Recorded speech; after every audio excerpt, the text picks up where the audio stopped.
नमस्कार मित्रों, मैं अनिल कुमार सेठ, astrology, vastu and numerology expert. आज हम कर्क राशि का वीडियो लेके आए हैं। शनि अपना प्रभाव वक्री जो होने जा रहा है उसका कर्क राशि पर क्या पड़ेगा। देखिए, शनि आपको मालूम ही है कि हर साल वक्री होता है। डिफरेंट राशियाँ, डिफरेंट उसके नक्षत्र होते हैं, स्वभाव डिफरेंट होता है। सभी राशियों पर इसका प्रभाव भी अलग अलग पड़ता है। तो कर्क राशि की अगर हम देखें तो इस समय शनि का जो ट्रांजिट है वो 8वें घर से निकल रहा है और शनि 29 जून 2024 को वक्री होगा और ये 15 नवंबर 2024 तक रहेगा। 139 दिन पीरियड इस बार मिला है। तो ग्रहों की चाल जो होती है बड़ी अनोखी होती है यूनिवर्स में, और जब ये अपनी वक्री पीरियड में आते हैं ग्रह तो स्वाभाविक सी बात है, उथल पुथल तो मचाते ही हैं, क्योंकि इनका स्वभाव तेज़ हो जाता है। ये वही बात होगी जैसे हम किसी एग्ज़ाम की तैयारी करते हैं, तो जब तैयारी के बाद हम एग्ज़ाम में अपेयर होते हैं तो उस समय जो हमारे मार्क्स आते हैं तो हमारी प्रिपरेशन का जो रिज़ल्ट है वो बता देते हैं कि हमारे मार्क्स 70% आए हैं, 80% आए हैं या 90% आए हैं।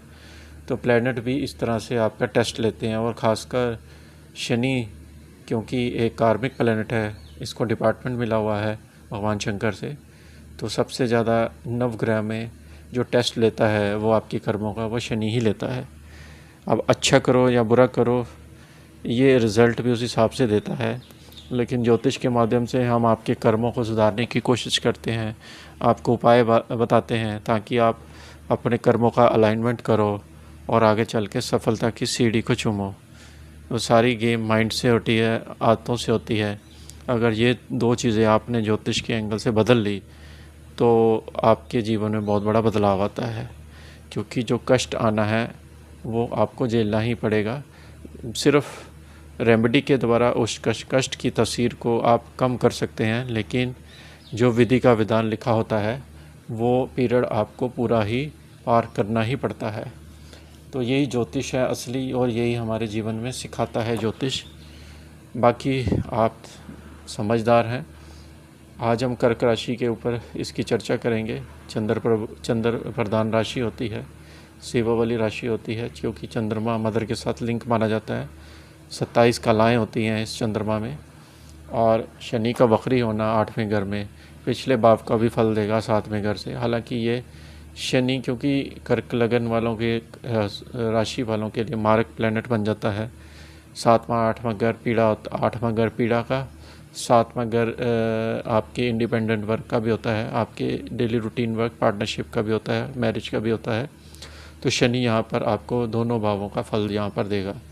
अब ये अच्छा देगा या बुरा देगा, ये इस वीडियो में आपको कहीं ना कहीं ज़रूर आपके ऊपर एप्लीकेबल करेगा। कुछ चीज़ें ऐसी होती हैं जनरल जो ज्योतिष की गोचर में वो आपकी राशि का बिल्कुल मैच करती हैं। देखिए, शनि 8वें घर में जब वक्री होता है तो 8वां घर होता है पीड़ा का। अब पीड़ा किसको होती है? आपको ही होनी है, क्योंकि आपका ही 8वां घर है कर्क राशि वालों का।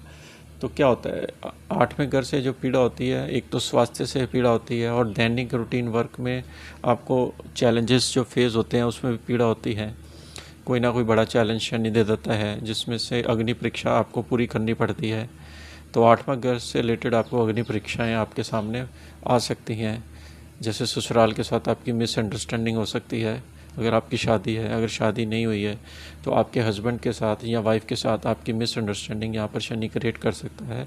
बाद में बेशक ये ठीक हो जाएगी, लेकिन स्टार्टिंग के पीरियड में ये सब चीज़ें देखने को मिल सकती है। अब ये शनि वक्री होगा तो पिछले भाव का फल देगा। जैसे डेली रूटीन वर्क में आपको बहुत बड़ा चैलेंज दे सकता है शनि। हालांकि अपने घर से यानी कि अपनी राशि से दूसरा है, और अपनी ही राशि कुंभ राशि से 12वां भी है। तो प्लस है माइनस दोनों ही शनि के साथ में लिखे होते हैं, क्योंकि इसकी कंटिन्यूस राशियाँ आती हैं। इसलिए क्योंकि ज्योतिष में इसलिए शनि को दुखों का कारक क्यों माना जाता है, क्योंकि शनि जब भी अपनी मकर कुंभ राशि में आता है तो इसका जो पिछला भाव होता है, जैसे मकर राशि थी जब शनि मकर में आया था, तो पिछला भाव कौन सा हुआ है? धनु राशि। तो धनु राशि में जब ये प्लैनेट आएंगे या जब वक्री होगा तो धनु राशि इसकी 12वीं बन जाती है, तो शनि पीड़ा देना शुरू कर देता है। इसी तरह यहाँ पर मकर राशि से रिलेटेड पीड़ा देना शुरू कर देता है। जब वक्री होता है, क्योंकि वो 12वें घर को भी जागृत कर देता है। अब देखिए, हालांकि इसका कार्यकाल कुंभ राशि में मात्र यही 7-8 महीने का बचा है, और आगे चलकर ये शनि अगले साल ये वाला स्थान भी छोड़ देगा, तो 30 साल बाद कुंभ और मकर राशि में आएगा, क्योंकि एक राशि में 30 महीने रहता है। तो 7वां घर जो होता है आपके बिजनेस पार्टनरशिप का भी होता है। यहाँ पार्टनरशिप में अगर आप काम करते हैं तो आपको यहाँ प्रॉब्लम फेस हो सकती है।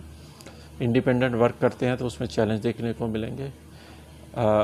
शनि क्योंकि अपनी जो नक्षत्र के द्वारा भी फल देता है इस समय, जैसे गुरु के नक्षत्र में है, तो गुरु के नक्षत्र आपका 6ठे भाव का है। 6th हाउस से रिलेटेड चीज़ों में शनि आपका इम्प्रूवमेंट लाएगा, क्योंकि नक्षत्र इसका न्यूट्रल है। गुरु की राशि में जाकर शनि न्यूट्रल हो जाता है, और गुरु के नक्षत्र में भी ये न्यूट्रल स्वभाव का बन जाता है। तो 6ठे घर से रिलेटेड, यानी कि जैसे आपने कोई कंपटीशन की एग्ज़ाम की तैयारी देनी है तो उसमें शनि प्रिपरेशन आपकी करा सकता है। आपको कहीं जॉब के लिए इंटरव्यू ऑफर लेटर आ सकती है, विदेश से आपको फल दे सकता है। कैरियर के लिए ये अच्छा है। 6ठा घर जैसे कर्जा रोग है, उसमें भी आपका जैसे कोई पुराना कर्जा है उसमें आप पे कर दोगे, या बैंक के साथ सेटलमेंट हो सकती है आपकी, इसमें भी शनि फ़ायदा देगा।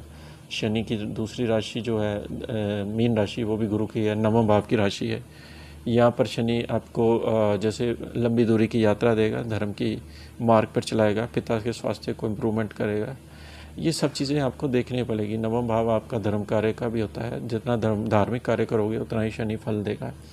दृष्टियों की बात करें तो शनि की सबसे पहले जो दृष्टि जाएगी वो नीच राशि की 10वें भाव पर जाएगी। 10th हाउस जो होता है ना, वो हमारा जो हम मान प्रतिष्ठा का भी होता है, और जो कार्य करते हैं, जो जॉब करते हैं या बिजनेस करते हैं, उसमें जो हमें मान प्रतिष्ठा मिलती है वो 10वें भाव से देखा जाता है।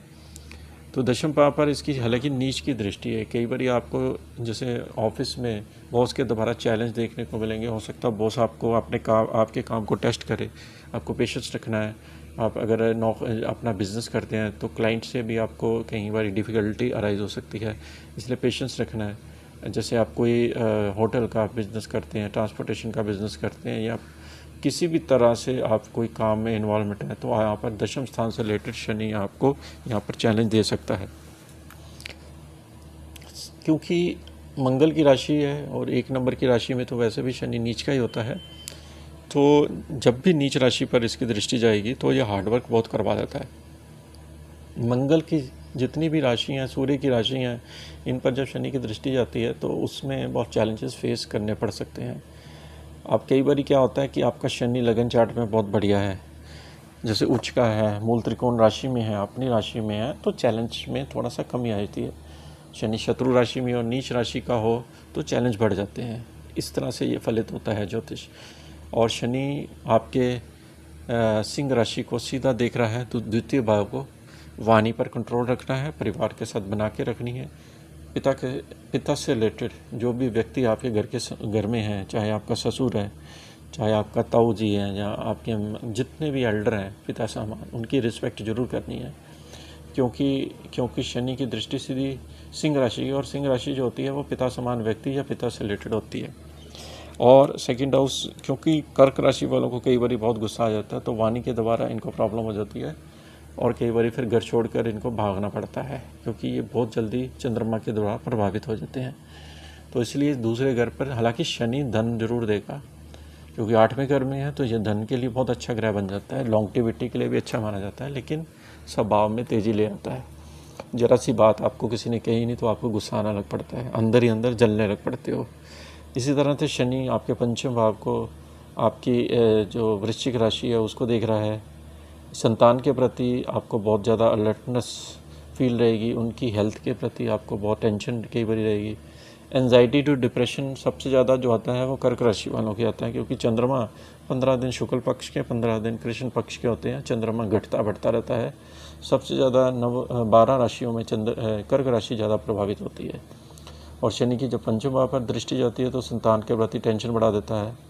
आपको अपनी बॉडी कम्युनिटी के लिए योगा प्राणायाम करना चाहिए, पानी अच्छी मात्रा में पीना चाहिए, जो भी डिसीज़न लें उसमें भगवान से प्रार्थना करके लें कि जो भी मैं काम कर रहा हूँ उसमें मेरी सपोर्ट करो, तो आपको बहुत अच्छा फल मिलेगा। 5वां भाव आपके पुण्य कर्म का भी होता है, या शनि अगर आपने पुण्य कर्म किए हैं तो उसको भी जागृत कर रहा है। हो सकता है कि आप कोई दिमाग से रिलेटेड कोई ऐसा काम जॉब करें जिसमें आपको शनि बहुत अच्छी पदवी दे सकता है। तो 8वां घर होता है सडन चीज़ों को एक्सपोज करने का, हिडन चीज़ों को बाहर निकालने का। आप समझ सकते हैं, जो लोग पीएचडी करते हैं, रिसर्च होते हैं, साइंटिस्ट होते हैं, जितनी भी जासूसी होती है वो 8वें घर में होती है। रॉ एजेंसियाँ जो काम करती हैं वो 8वें घर से रिलेटेड होती है। जितनी भी सीबीआई होती है वो 8वें घर में होती है। आप समझ सकते हो कि 8वां घर जो होता है कितने बड़े, कितने अच्छे डिपार्टमेंट लेके बैठा हुआ है। इनकम टैक्स डिपार्टमेंट 8वें घर से होता है। आप समझते हैं, क्योंकि उसके साथ और भी कम्बिनेशन होते हैं। तो ये 8वां घर बहुत बढ़िया होता है। जिनकी कुंडलियाँ 8वें घर से रिलेटेड में ग्रह बैठे हुए हैं, आप उनके काम करें तो आपको बहुत फ़ायदा मिलेगा।